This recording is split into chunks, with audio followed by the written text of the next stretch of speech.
লগৰ দুজনী মানে সুধিছিল যে ব্ৰেড ক্ৰাম্পছ কেনেকৈ বনাব পাৰি।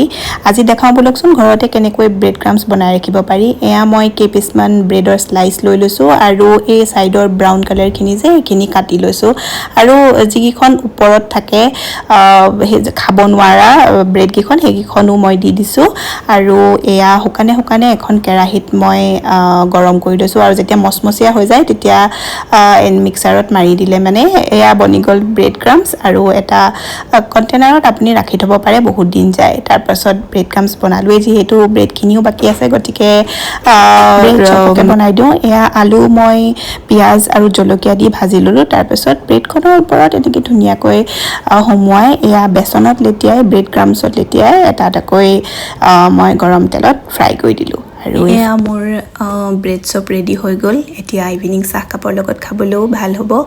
আৰু ব্ৰেড ক্ৰাম্পছ থাকিলে একচুৱেলি চিকেন ফ্ৰাই কৰোঁতে দি দিলে চিকেনখিনি ক্ৰিস্পি হয়, খাবলৈ টেষ্টি হয়।